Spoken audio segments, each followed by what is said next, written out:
They can't let go because they were never attached to your love alone. They were attached to the version of you they could control. And this is the truth that breaks the spell for an empath. A narcissistic person does not fear losing your presence as much as they fear losing your emotional access. They fear the day your heart still feels, but your body no longer obeys the guilt. They fear the day your mind still remembers the good moments, but your spirit refuses to return to the same pattern.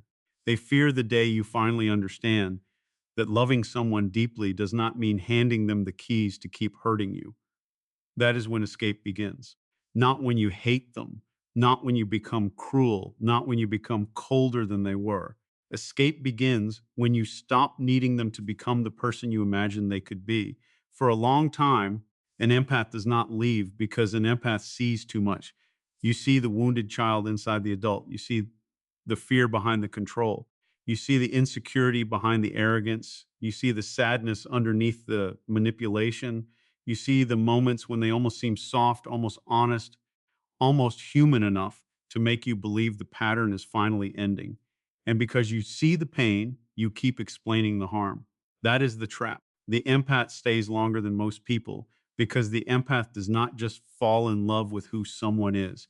The empath falls in love with who someone could become if they were finally safe, finally honest, finally healed, finally willing to face themselves.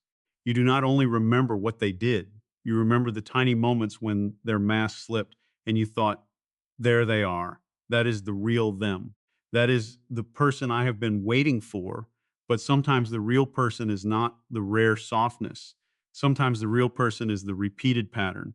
That truth is painful, but it sets you free because a narcissistic pattern survives inside your hope. It survives inside the part of you that says, maybe this time, maybe if I say it differently, maybe if I love them better, maybe if I stop reacting, maybe if I become calmer, maybe if I give one more chance, one more explanation, one more softer version of the truth, they will finally understand what they are doing. But an empath truly escapes when they stop trying to make their pain understandable to someone who benefits from pretending not to understand it. That is the first key. You stop explaining not because your feelings do not matter, because your feelings matter too much to keep placing them in careless hands. There is a scene many empaths know too well. It is late at night. The room is quiet. Your phone is in your hand. You have typed the message, the long message, the careful message, the message where you explain how they hurt you, but gently, because even in your pain, you are trying not to sound accusing. You remove the strongest sentences. You make the truth smaller. You apologize for your tone. You add softness to a wound they created. Then you read it again, and something in you whispers, they already know. They know what hurt you. They know what they repeated. They know how many times you tried to say it. They know which silence damaged you. They know which words cut you. They know which apology had no change behind it. And if they wanted to understand, they would not need you to bleed in paragraphs. That is when the empath begins to escape, not by sending the perfect message, by deleting the message and choosing peace. A narcissistic pattern cannot survive without your participation in the confusion. It needs you explaining. It needs you defending. It needs you chasing clarity. It needs you proving your heart. It needs you trying to convince someone that your pain is real. Because the longer you explain, the longer you stay inside their courtroom. And in their courtroom, the conversation always changes. It starts with what they did. Then somehow it becomes your tone, your timing, your reaction, your sensitivity, your memory, your expectations, your need for reassurance, your inability to let things go. Suddenly you are defending your pain instead of being met with accountability. The empath escapes when they stop attending that trial. They do not need to prove the wound to the person who keeps reopening it. They do not need to convince the person who profits from doubt. They do not need to make their boundary emotionally comfortable for the person who made it necessary. This is why empaths can truly escape. Because once an empath sees the whole pattern, not just one incident, they cannot unsee it. They begin to recognize the cycle, the charm, the closeness, the confusion, the withdrawal, the guilt, the apology, the temporary softness, the reset, then the same wound again with new words. At first, the empath thinks every cycle is a new chance. Then one day, the empath realizes every cycle is the same lesson returning in a different costume. That day changes everything because narcissistic patterns do not only bind you with pain, they bind you with relief. The pain makes you desperate. The relief makes you hopeful. The coldness breaks you down. The sudden warmth pulls you back. The silence makes you anxious. The message makes you breathe again. The cruelty makes you doubt yourself. The apology makes you doubt the cruelty. And the empath, with a heart trained to search for goodness, keeps choosing the relief as proof that love still exists. But relief is not repair. Relief is the nervous system calming down after being disturbed. Repair requires truth. Repair requires change behavior. Repair requires accountability. Repair requires the person to stop using your empathy as a doorway back into the same pattern. That is why the healed empath starts asking a different question. Not do they miss me, but have they changed? Not do I still love them, but am I safe with them? Not do they have a wound, but are they using that wound as permission to keep wounding me? Not can I understand them, but does understanding them require abandoning myself? That question is where freedom begins because your empathy can keep you trapped when it has no boundary. You can understand someone all the way into losing yourself. You can forgive someone all the way into emotional exhaustion. You can love someone all the way into forgetting your own name. You can see someone's pain so clearly that you stop honoring the pain they created in you. But the empath who escapes learns this: compassion does not require access. You can care and still leave. You can understand and still close the door. You can forgive and still refuse the pattern. You can love someone's wounded parts and still protect yourself from their harmful choices. That is not cold. That is mature. And this maturity terrifies narcissistic patterns because they cannot easily control a person who has stopped confusing empathy with self abandonment. They can still try. They may return with softness. They may say they miss you. They may say they have changed. They may say nobody understands them like you do. They may use guilt. They may use nostalgia. They may become wounded, tender, helpless, apologetic, poetic, spiritual, dramatic, or silent. But the empath who is waking up no longer listens only to words. They listen to patterns. That is the second key. You stop worshiping potential. Potential is beautiful, but pattern is reality. Potential says they could become better. Pot says this is what they keep choosing. Potential says maybe the good version is real, but Pot says even if it is real, it does not stay long enough to make you safe. Potential says love them harder. Pattern says you have already lost pieces of yourself trying.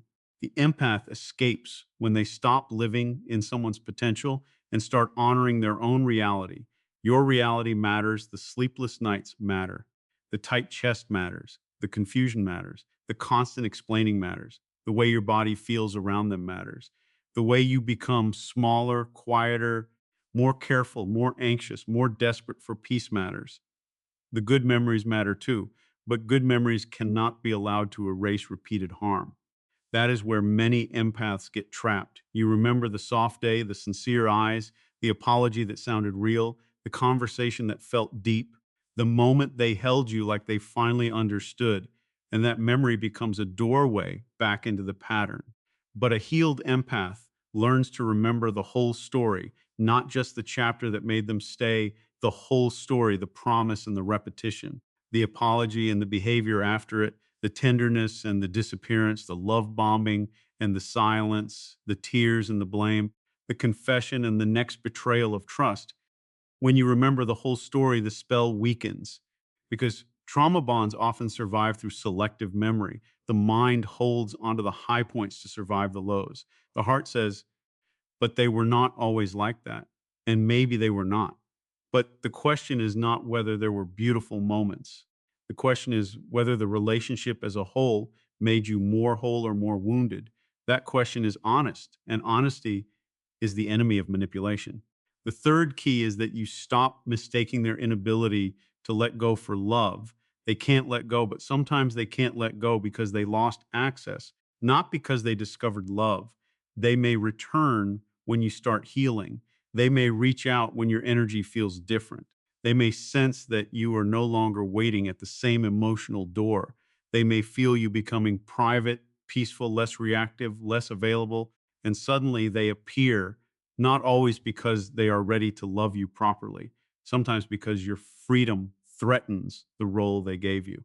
You were the one who understood, the one who forgave, the one who absorbed, the one who made them feel powerful because you kept reacting, the one who made them feel innocent because you kept explaining, the one who made them feel needed because you kept returning. When that version disappears, they feel a loss, but do not confuse their panic with love. Panic is not love. Possession is not love. Nostalgia is not love. Missing access is not love. Love respects your healing. Love does not punish your boundary. Love does not call your peace cruelty. Love does not need you broken to feel close to you. Love does not return only when control is slipping. This is why an empath escapes when they learn to translate the return. I miss you may mean I miss access. You change may mean you are harder to control. You are cold now may mean you no longer abandon yourself for me. No one understands me like you may mean no one else lets me avoid myself the way you did. Once you hear the translation, the spell breaks. And this is when the narcissistic pattern becomes desperate because the empath is no longer responding to the surface. The empath is reading the structure beneath the words. The empath no longer asks, what are they saying? The empath asks, what is this trying to pull me back into? That question is protection. If it pulls you back into guilt, pause. If it pulls you back into over explaining, pause. If it pulls you back into proving your love, pause. If it pulls you back into ignoring your body, pause. If it pulls you back into the same old version of yourself that had no boundary, pause. The pause is sacred. The pause is where the old pattern loses speed. The pause is where you realize you do not have to answer emotional pressure with immediate access. The pause is where you return to yourself before returning to anyone else. That is the fourth key. You choose your nervous system over the bond. This may be the hardest part for an empath because empaths often bond through feeling. You feel deeply, so you assume the connection is deep. You feel the ache, so you assume it means destiny. You feel the pull, so you assume it means love. You feel their sadness, so you assume it means you must stay.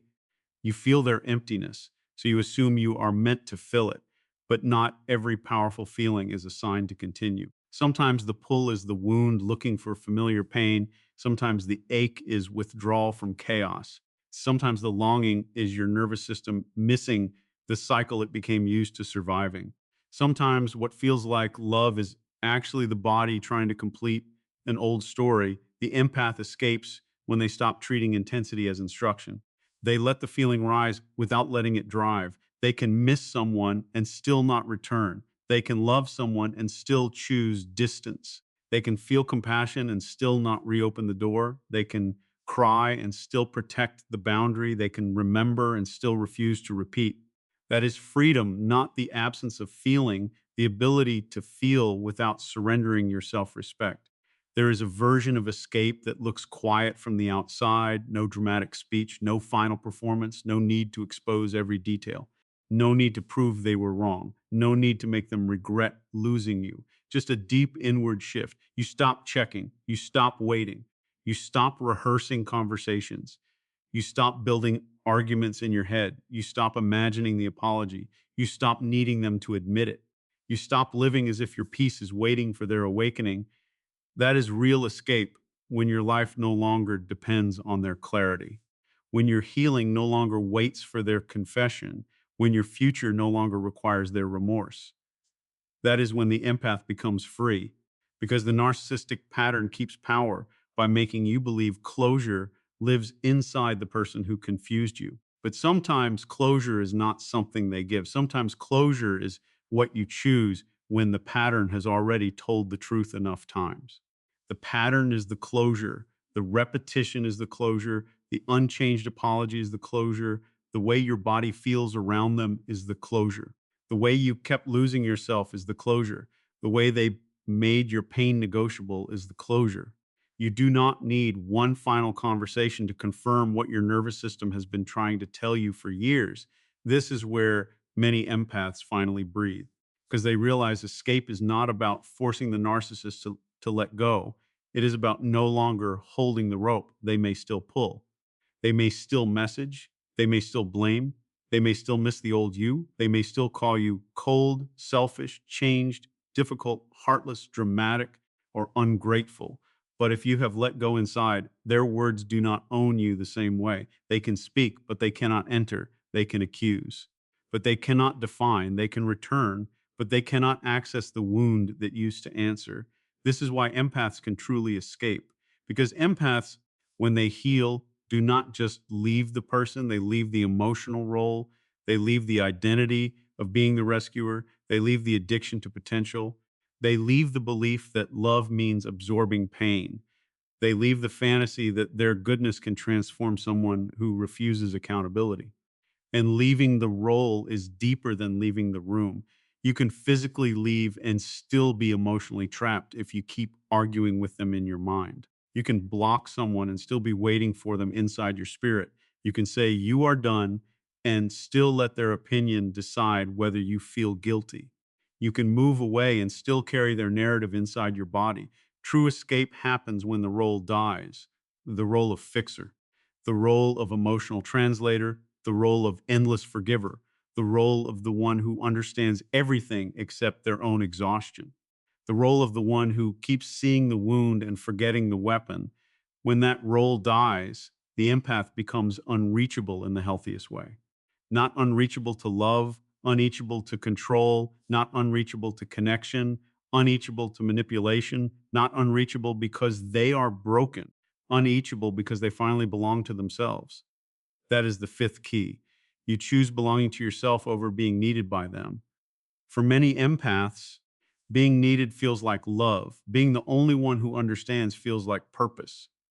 Being the person they return to after hurting everyone else can feel special.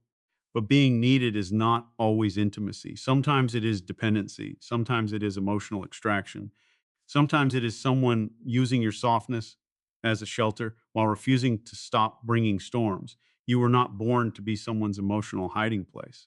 You were not born to be the place where they avoid themselves. You were not born to prove your goodness by surviving their damage. You were born to live, to breathe, to rest, to love without losing yourself, to care without being consumed, to feel deeply without becoming responsible for every broken person who recognizes your warmth. That is the healed empath's decision. And the decision must become practical. When they come back with guilt, do not perform. When they come back with nostalgia, remember the whole story. When they come back with apology, watch the behavior.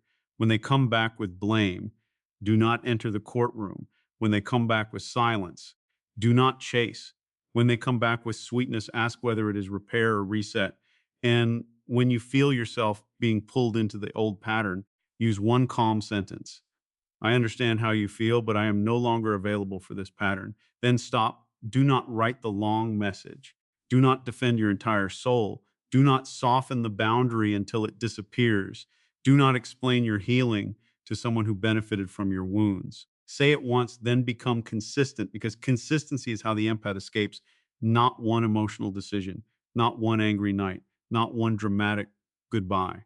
Consistency. 1,000 small choices where you do not return to the old role, 1,000 moments where you choose peace over guilt, 1,000 pauses where you let the urge pass, 1,000 private victories no one sees, not replying when the old you would have begged, sleeping instead of spiraling, eating instead of crying over the same pattern, walking outside instead of rereading old messages, praying for strength without reopening the door, feeling compassion without giving access, missing them without choosing them again.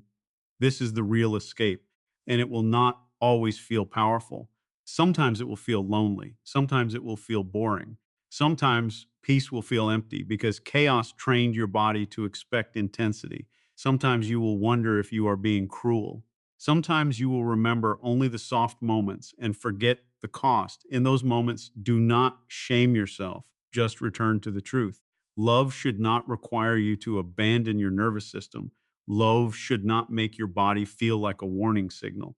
Love should not turn your empathy into a cage. Love should not make you smaller, quieter, more anxious, more apologetic, more confused, and more desperate to be chosen. Love should make you more whole. And if connection keeps asking you to disappear, then leaving is not cruelty. Leaving is self rescue.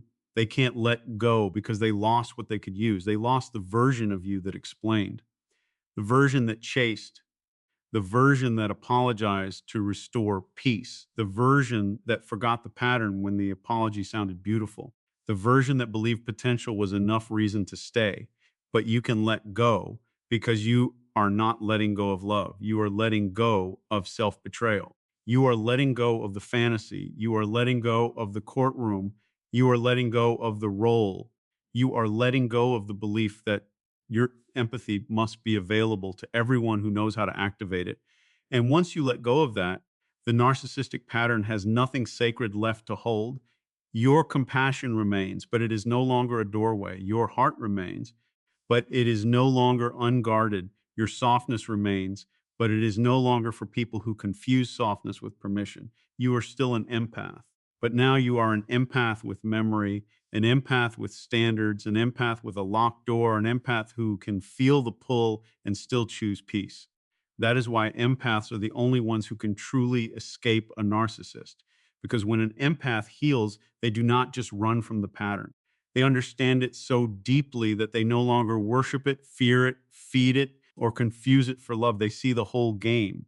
Then they leave the table.